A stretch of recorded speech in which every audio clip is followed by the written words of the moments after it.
Conta um Conto apresenta A História do Navio Fantasma. Narração Marcelo Fávaro.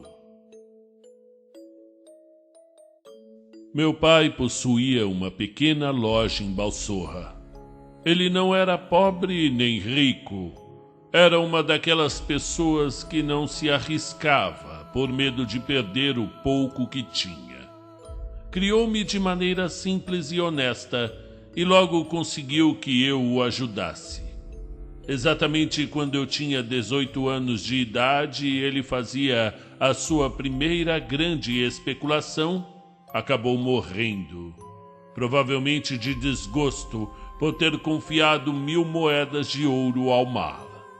No final, fiquei até aliviado com a sua morte, pois poucas semanas depois correu a notícia de que o navio ao qual meu pai dera seus bens havia simplesmente afundado. Porém, esta desventura não foi capaz de dobrar minha coragem. Transformei em dinheiro tudo o que o meu pai havia me deixado e parti para tentar a sorte no estrangeiro, acompanhado somente por um velho servo de meu pai. No porto de Balsorra, içamos âncora com um vento favorável. O navio no qual eu alugara uma cabine dirigia-se à Índia. Já tínhamos navegado 15 dias no curso habitual quando o capitão anunciou-nos uma tempestade.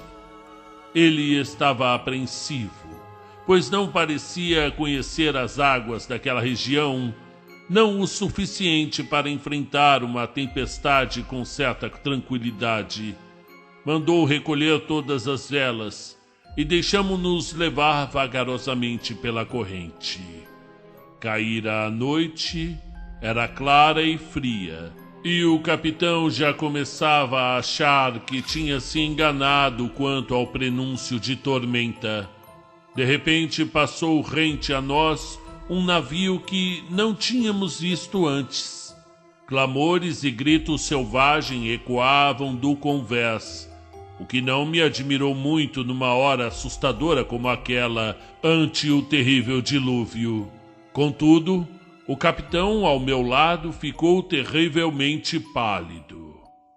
O navio está perdido!" exclamou ele. "Lá navega a morte." Antes que eu pudesse perguntar-lhe sobre o significado de suas palavras, os marinheiros já se lançavam, uivando e gritando para dentro do navio. Vocês ouviram? Vocês ouviram?" gritavam eles. "Agora é o nosso fim!"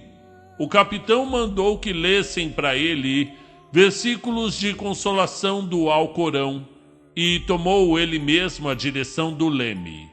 Mas tudo em vão. A tempestade efervescia a olhos vistos, e antes que uma hora se passasse, o navio rebentou e parou de se mover. Os botes foram baixados e, mal os últimos marinheiros haviam se salvado, a embarcação naufragou diante de nossos olhos. Pobre como um mendigo, naveguei mar afora. No entanto, a tragédia ainda não tinha chegado ao fim. A tempestade bramia agora com um terror ainda maior. Não se conseguia mais governar o bote.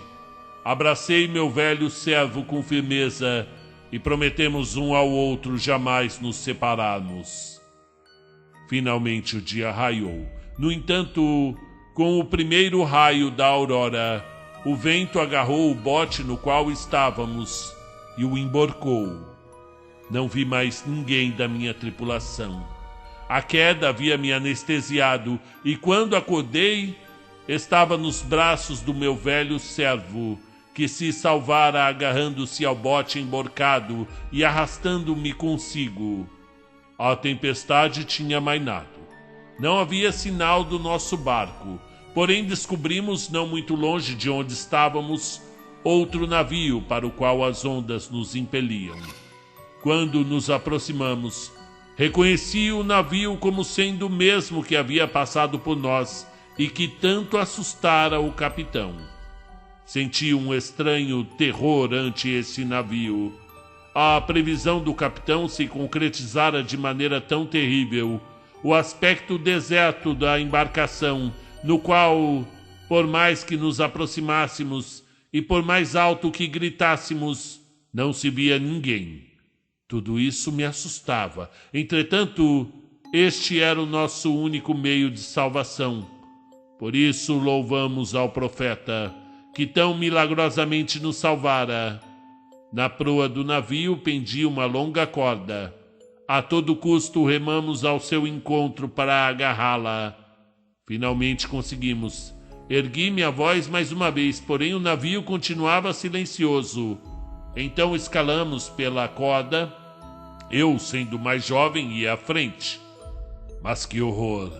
Que espetáculo estranho se apresentava aos meus olhos quando consegui colocar os pés no convés. O chão estava vermelho de sangue. No chão jazia mais de 20 ou talvez 30 cadáveres em roupas turcas. Junto ao mastro central estava em pé um homem, ricamente vestido, o sabre em punho. Porém o seu rosto estava pálido e desfigurado. Um grande prego atravessava-lhe a testa, prendendo-o ao mastro.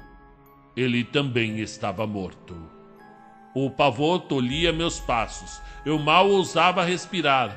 Por fim, meu companheiro também subira a bordo.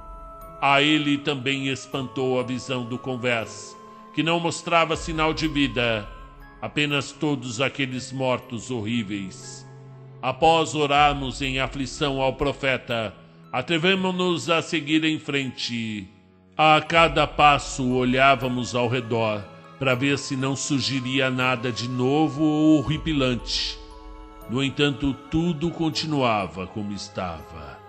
Por toda parte não havia nada que se movesse além de nós e o oceano.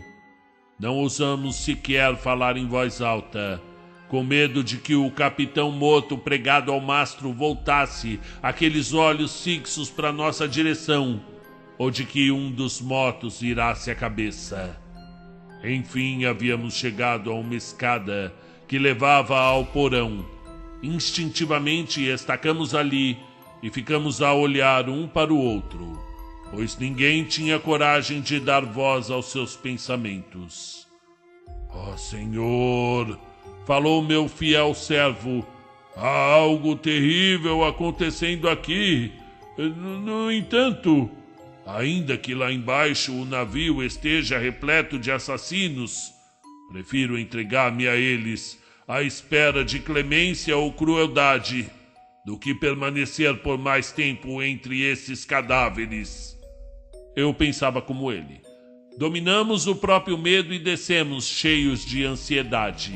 Contudo, lá também reinava o silêncio mortal, e apenas nossos passos ecoavam na escada. Estávamos em frente à porta da cabine. Encostei o ouvido nela e fiquei escutando. Não havia nada para ouvir. Abri a porta. O compartimento estava completamente arruinado. Roupas, armas, outros instrumentos amontoavam-se uns sobre os outros. Tudo em grande desordem. A tripulação, ou ao menos o capitão, havia de ter farreado recentemente, pois tudo continuava jogado ao redor. Seguimos em frente, de compartimento em compartimento, de cabine em cabine. Por toda a parte encontramos magníficas provisões de seda, pérolas, açúcar, etc. Eu estava fora de mim de tanta alegria por tal descoberta, pois acreditava que poderia ficar com tudo aquilo, já que não havia mais ninguém no navio. Ibrahim, no entanto, chamou a minha atenção para o fato de que nós ainda estávamos muito longe da costa e de qualquer coisa, e não poderíamos alcançá-la sem a ajuda de outros homens. Bem, restabelecemos nossas forças com os comes e bebes que encontramos em grande profusão e voltamos ao convés. Porém, ainda ali, sentíamos arrepios diante da terrível visão dos corpos. Decidimos nos libertar daquilo e jogá-los para fora do convés. Mas quão horripilante não foi para nós descobrir que nenhum deles podia ser movido de lugar. Eles jaziam como se estivessem amarrados ao chão. Teríamos de despregar o assoalho do convés para removê-los, e para isso faltavam-nos ter ferramentas. Enfim, também o capitão não podia ser desprendido do seu mastro, nem mesmo o sabre conseguimos arrancar de sua mão rígida. Passamos o dia em triste contemplação de nossa terrível situação, e quando começou a anoitecer, permiti ao velho Ibrahim que fosse se deitar. Eu, por minha vez, queria montar guarda no convés à espera de um possível resgate. Porém, quando a lua surgiu e eu calculava, olhando as estrelas, que fossem 11 horas, fui acometido por um sono tão irresistível que caí acidentalmente para trás de um barril que estava no convés. Era mais torpor do que sono, pois eu ouvia nitidamente o mar bater no casco do navio e as velas assobiarem ou rangerem por causa do vento. E de repente, pensei ter ouvido vozes e passos de homens no convés. Eu queria levantar-me para olhar, mas uma força invisível retinha meus membros. Nem mesmo os olhos eu conseguia abrir. As vozes tornavam-se cada vez mais nítidas. Parecia-me que uma alegre tripulação transitava pelo convés. Entre as vozes, acreditei ter ouvido uma mais forte, de comando. Também ouvia nitidamente o rumor de cordas e velas. Porém, pouco a pouco ia perdendo os sentidos. Caí num profundo sono, no qual acreditava ouvir apenas o rumor de armas. E acordei somente quando o sol já ia alto e queimava-me o rosto. Perplexo, olhei ao meu redor. Tempestade, navio, os mortos e o que eu ouvira naquela noite parecia ter sido um sonho. Mas quando ergui os olhos, encontrei tudo como no dia anterior. Imóveis jaziam os mortos. Imóvel permanecia o capitão preso ao mastro. Achei graça do meu sonho e levantei-me para procurar meu velho. Ele estava sentado na cabine pensativo. "Oh, senhor!" gritou ele quando entrei. "Eu preferia estar morto, sepultado nas profundezas do mar, do que passar mais uma noite nesse navio amaldiçoado." Perguntei-lhe pela razão de sua aflição. Ele me respondeu: "Ao adormecer há algumas horas, acordei e ouvi como corriam para lá e para cá sobre minha cabeça. Primeiro pensei que fosse o senhor, mas era, no mínimo, eram uns 20. Corriam lá em cima, no convés. Eu também ouvi chamarem e gritarem. Então, passos pesados desceram a escada. Eu não sei o que aconteceu depois. Quando por alguns instantes recuperei os sentidos, vi o mesmo homem que está preso ao mastro lá em cima, sentado àquela mesa cantando e bebendo. E aquele que jaz não muito longe dele, vestido num traje escarlate, estava sentado ao seu lado e bebia com ele." Assim contou o meu velho servo. Meus amigos, vocês podem acreditar em mim quando digo que não estava gostando nada daquilo. Não era nenhuma ilusão. Eu mesmo também tinha ouvido os mortos. Achava pavoroso navegar em tal companhia. Meu velho Ibrahim, porém, voltou a mergulhar em profundas meditações. "Já sei!" exclamou afinal. Lembrou-se de uns versinhos que seu avô, um homem experiente, muito viajado, havia lhe ensinado e que ajudariam contra qualquer assombração ou feitiço. Ele também afirmava poder impedir na noite seguinte aquele sonho artificial que nos acometera, se recitássemos fervorosamente versículos do Alcorão. O conselho do velho muito me agradou, Em apreensiva expectativa, vimos a noite se aproximar. Ao lado da cabine havia uma pequena câmara. Decidimos nos refugiar lá dentro. Fizemos vários buracos na porta, grandes o suficiente para observarmos toda a cabine. Em seguida, trancamo-nos por dentro, o melhor que pudemos. Ibrahim escreveu o nome do profeta nos 4 cantos. Assim aguardamos pelos horrores da noite. Devia ser em torno de 11 horas, quando comecei a sentir muito sono. Meu companheiro aconselhou-me então a recitar alguns versos do Alcorão, o que me ajudou. De repente, o convés pareceu ter criado vida. Os codames rangiam, passos ecoavam sobre o assoalho e podiam-se distinguir claramente diversas vozes. Durante vários minutos, permanecemos sentados, em profunda aflição, até que ouvimos alguma coisa descer a escada da cabine. O velho então começou a recitar os versos contra assombrações e feitiçaria que o seu avô lhe ensinara. Venham vocês descendo do ar, emerjam das profundezas do mar, durmam em túmulo escuro, descendam do fogo puro. Alá é seu mestre e senhor, a ele os espíritos mostram temor. Tenho que admitir que não acreditava muito naqueles versos, mas meus cabelos ficaram em pé quando a porta se abriu. Entrou aquele homem grande, imponente, que eu vira pregado ao mastro. O prego continuava atravessado em seu crânio, mas havia guardado o sabre na bainha. Atrás dele entrou mais um, não tão bem vestido, o qual eu também tinha visto deitado lá em cima.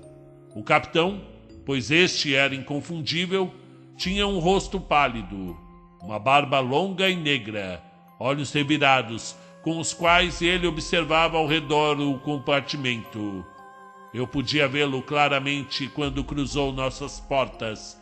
Ele, no entanto, não parecia atentar aos umbrais que nos ocultavam.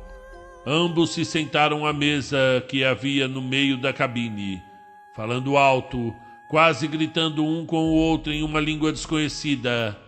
Tornavam-se cada vez mais ruidosos e descontrolados, até que o capitão bateu com o punho fechado na mesa e disse que o quarto retumbava. Com uma gargalhada selvagem, o outro se levantou e acenou ao capitão para que o seguisse. Este se pôs de pé, desembainhou a espada e ambos deixaram o compartimento. Respiramos mais aliviados quando se foram, porém o nosso medo ainda estava longe de ter fim. O convés tornava-se mais e mais ruidoso. Ouvimos uma correria apressada, para cima e para baixo, gritos, risadas, uivos. Finalmente prorrompeu um estrondo verdadeiramente infernal. Pensamos mesmo que o convés desabaria com todas as velas sobre nós, tinir de espadas, gritos e o silêncio. Quando nos atrevemos a subir após várias horas, encontramos tudo como antes. Nenhum deles havia mudado de posição. Todos continuavam rijos feito madeira. Assim permanecemos por vários dias no navio. Este navegava sempre em direção ao leste, onde, de acordo com os meus cálculos, haveria terra firme. Contudo, mesmo que durante o dia percorresse muitas milhas, à noite o navio parecia retroceder, pois nos encontrávamos sempre no mesmo lugar quando o sol nascia. Não havia outra explicação, senão a de que os mortos, todas as noites, velejassem de vento em popa para trás. A fim de evitar isso, recolhíamos todas as velas antes do anoitecer e usávamos o mesmo método das portas da cabine. Escrevíamos o nome do profeta e os versinhos do avô em pergaminhos, e os amarrávamos nas velas recolhidas. Aflitos, aguardávamos em nosso quartinho o resultado.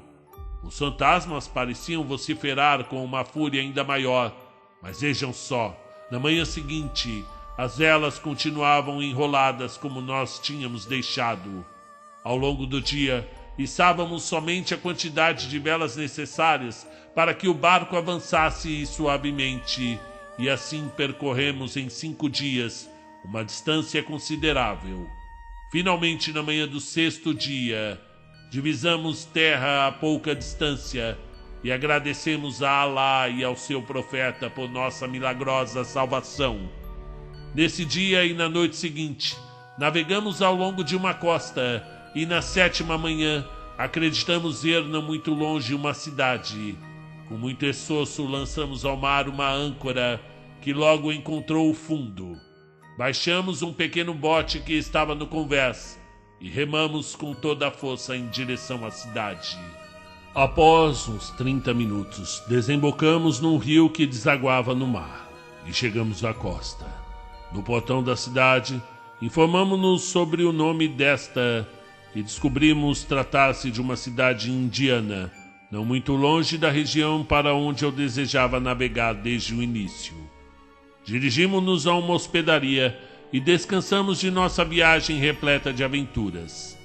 Procurei por um homem sábio e prudente, insinuando ao dono da estalagem que desejava um que entendesse um pouco de magia. Ele conduziu-me para uma rua afastada, até uma casa discreta. Bateu à porta e mandou que eu entrasse e apenas perguntasse por Murley. Dentro da casa, um velhinho de barba grisalha e nariz comprido veio ao meu encontro e perguntou-me o que eu desejava. Disse-lhe que procurava pelo sábio Murley, e ele respondeu-me ser o próprio. Pedi-lhe um conselho a respeito do que fazer com os mortos e de como agir para tirá-los do navio. Ele me respondeu que os tripulantes dele provavelmente estariam presos ao mar por um feitiço em consequência de algum sacrilégio. Este sacrilégio, ele acreditava que o feitiço seria quebrado se eles fossem trazidos à terra. No entanto, isso somente aconteceria caso se desprendessem das pranchas sobre as quais eles jaziam. A mim pertencia, por Alá e pela lei, o navio com todas suas riquezas, pois eu o havia encontrado. No entanto, eu dispunha-me a guardar o segredo sobre tudo isso e oferecer-lhe um pequeno presente. Para tanto, ele deveria me ajudar com seus escravos a me livrar dos mortos. Prometi recompensá-lo ricamente e partimos com 5 escravos armados de sabres e machados. No caminho, o feiticeiro Murley não se cansava de louvar a nossa feliz ideia de amarrar as velas com versículos do Alcorão. Ele dizia que aquele era realmente o único meio de nos salvarmos. Ainda era bem cedo quando chegamos ao navio. Começamos imediatamente a trabalhar e após 1 hora jaziam já 4 dentro do bote. Alguns dos escravos tinham de remar até a costa para sepultá-los. Ao voltarem, eles contavam que os mortos poupavam-lhes o trabalho de enterrá-los, transformando-se em poeira tão logo que eram colocados ao chão. Continuamos a remover os cadáveres e antes de anoitecer, todos tinham sido depositados na praia. Por fim, não havia mais nenhum a bordo, a não ser aquele pregado ao mastro. Em vão tentamos retirar o prego da madeira, só que força nenhuma foi capaz de movê-lo nem 1 centímetro do lugar. Eu não sabia o que fazer. Não podíamos derrubar o mastro para levá-lo até a costa. Foi Murley quem nos ajudou a resolver esse problema. Ele ordenou rapidamente a um escravo que remasse até a praia e enchesse um balde de terra. Quando este foi providenciado, o feiticeiro pronunciou palavras ocultas e derramou a areia sobre a cabeça do morto. Este imediatamente abriu os olhos, inspirou profundamente e o ferimento de sua testa começou a sangrar. Retiramos então o prego com facilidade e o ferido caiu nos braços de um dos escravos. "Quem me trouxe até aqui?"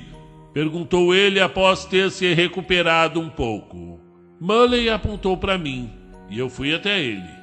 Pois eu te agradeço, desconhecido. Tu me libertaste de longos tormentos. Há 50 anos meu corpo veleja por esses mares e meu espírito estava condenado a retornar para ele todas as noites. Porém, agora minha cabeça tocou a terra e eu posso, reconciliado, ir ao encontro dos meus antepassados.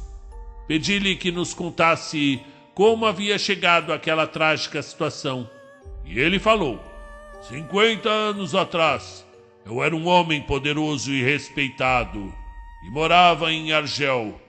A cobiça levou-me a equipar um navio e tornar-me pirata. Eu levava essa vida já há algum tempo, quando certa vez trouxe a bordo em Zakynthos um derviche que queria viajar de graça. Eu e meus homens éramos pessoas rudes e não respeitamos a santidade daquele homem. Pelo contrário, lancei-lhe todo o meu escárnio. À noite, tendo já bebido muito com o meu timoneiro, fui tomado em minha cabine pela ira, após ele, em santo furor, ter condenado minha vida de pecados. Furioso por aquilo que um derviche havia me dito e que não admitiria que sultão algum me dissesse, precipitei-me para o convés e enterrei meu punhal em seu peito. Agonizando, ele amaldiçoou a mim e aos meus homens a não podermos viver nem morrer, até que nossas cabeças tocassem a terra. O derviche morreu, e nós o jogamos ao mar e rimos de suas ameaças. Porém, na mesma noite, suas palavras se concretizaram. Uma parte de minha tripulação se voltou contra mim. Travou-se uma batalha feroz, até que meus companheiros sucumbiram e eu fui pregado ao mastro. Contudo, os revoltosos também sucumbiram aos seus ferimentos, e logo meu navio era nada mais do que um grande túmulo. Meus olhos também se turvaram, minha respiração parou e eu pensei que morreria. Mas era apenas um entorpecimento que me mantinha preso. Na noite seguinte, à mesma hora que jogamos o derviche ao mar, eu e todos os meus companheiros acordamos.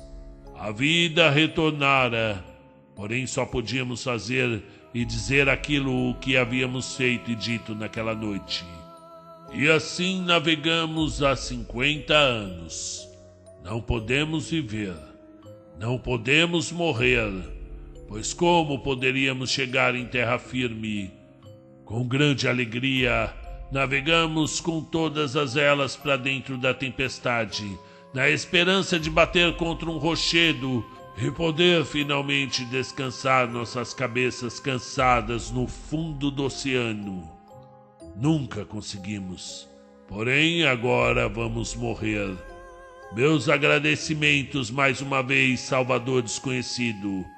Se tesouros podem te recompensar, então que aceites o meu navio como símbolo da minha gratidão.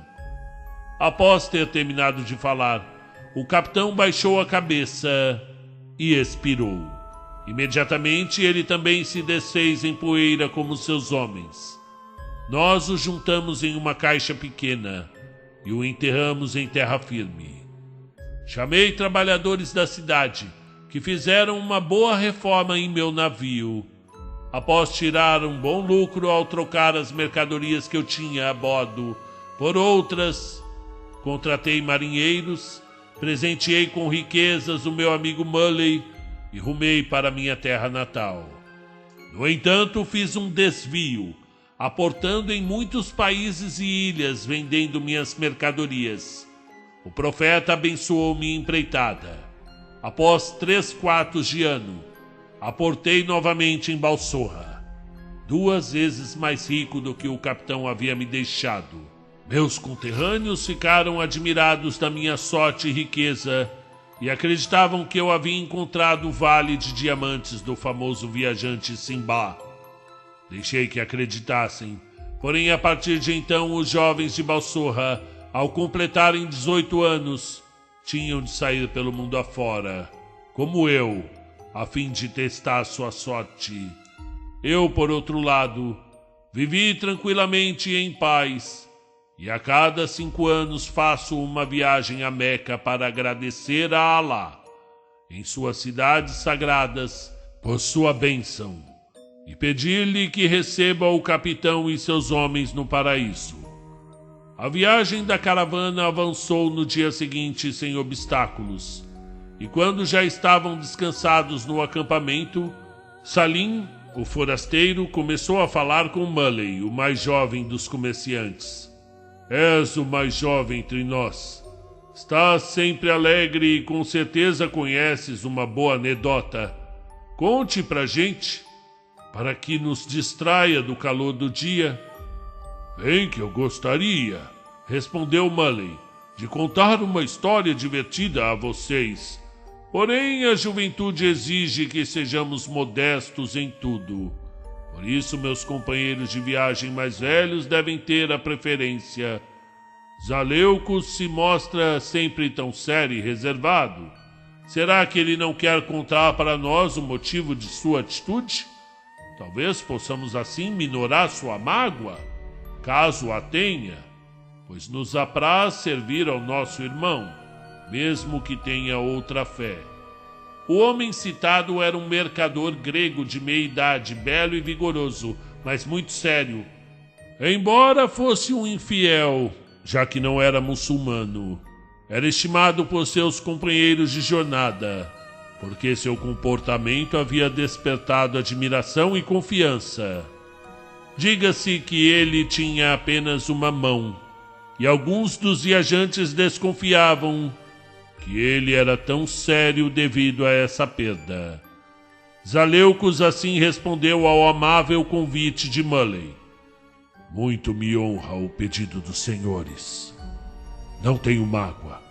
Não sofro do tipo de tristeza que possa ser consolada, por mais boa vontade que tenham. No entanto, já que Muley parece me descrever como um tipo cabisbaixo, contarei algo que explicará porque sou mais sério do que a maioria das pessoas. Podem ver que, bem, eu perdi a mão esquerda. Não sou assim de nascimento. Ela foi-me tirada no pior dia da minha vida. Se a culpa é minha, se não tenho razão de ser mais sério do que a minha condição justificaria, é algo que vocês irão julgar após ouvir a minha história. E fim, puxa vida, gostei desse conto. E esse final aqui também já puxaria um gancho aí, né? Já, ouviu aí a trocadilho, né? Um gancho, quem sabe seja... Eu encontrei essa história aqui, não tem o autor, mas tem aqui, tradução de Felipe Kepler. Estranho, né? Lembrando que estamos chegando ao conto número 1000. E eu gostaria de... Vocês sabem que para mim é bem simbólico a chegada não ao conto 1000, mas ao conto 1001, já que uma das maiores influências que eu tive para começar a narrar são as 1001 Noites e a Sherazade, que para viver todos os dias ela contava uma história. E eu me inspirei muito nesse mote para começar a narrar aqui. E gostaria de trazer no conto 1001 as 1001 Noites. Já que faltam uns 20, eu acho. Até fevereiro, março, no máximo, a gente vai chegar ao conto 1001. Mas eu gostaria de pedir para vocês sugestões. Qual seria a história que você quer ouvir no número 1000. Até a próxima.